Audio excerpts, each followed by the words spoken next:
بسم الله الرحمن الرحيم. عن أنس رضي الله تعالى عنه قال قال رسول الله صلى الله عليه وآله وسلم في الحديث إن زاهرا باديتنا ونحن حاضروه رواہ احمد۔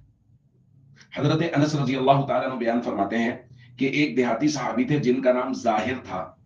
کان یہدی للنبی صلی اللہ علیہ وسلم الہدیۃ من البادیہ، وہ جب بھی دیہات سے آتے نبی کریم صلی اللہ علیہ وآلہ وسلم کے لیے کچھ ہدیہ لے کے آتے۔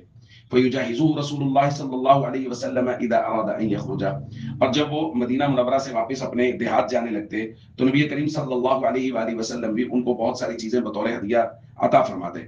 اور حضور علیہ الصلوۃ والسلام محبت میں کہا کرتے تھے ان ظاہرا بادیتنا ونحن حاضروہ، ظاہر ہمارا دیہات ہے اور ہم اس کا شہر ہیں۔ حضرت انس رضی اللہ تعالیٰ عنہ بیان فرماتے ہیں کان النبی صلی اللہ علیہ وسلم یحبہ، نبی کریم صلی اللہ علیہ وسلم حضرت ظاہر سے بڑی محبت فرماتے تھے، اور ان کے بارے میں حضرت انس بیان کرتے ہیں کہ وہ زیادہ خوبصورت نہیں تھے۔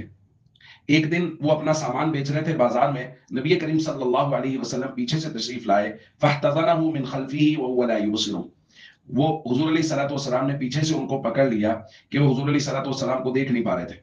فقال الرجل، ظاہر کہنے لگے ارسلنی من هذا، چھوڑو مجھے، کون ہے، کس نے پکڑا ہے مجھے؟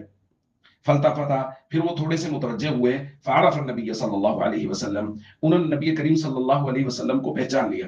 بس کیا تھا، صحابی کہتے ہیں پھر اس کے بعد وہ اپنی پیٹھ پیچھے حضور کے سینے کے ساتھ لگا رہے تھے کہ میری پیٹھ کا زیادہ سے زیادہ حصہ نبی پاک صلی اللہ علیہ وآلہ وسلم کے سینہ مبارک کے ساتھ لگ جائے۔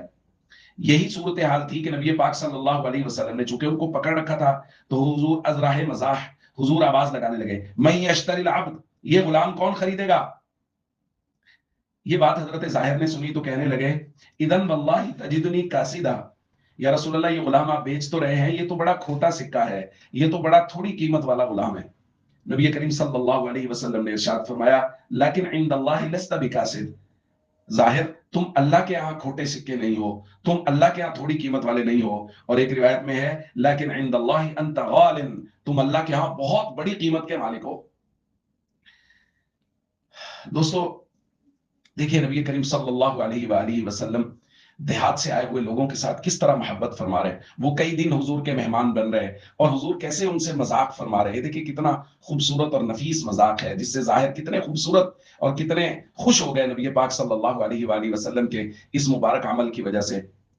تو جیسا کہ بارہا درخواست کی جا رہی ہے جب بھی مذاق کریں تو اس کے اندر خوبصورتی ہونی چاہیے، اس کے اندر لوگوں کے لیے خوشی ہونی چاہیے، نہ یہ کہ جب ہم مذاق کریں تو لوگوں کے دل بجھ جائیں اور ہر مذاق میں لوگوں کی بے عزتی کا پہلو ہو، لوگوں کو تکلیف و ایذا دینے کا پہلو ہو۔ یہ ایسا مذاق نہیں ہونا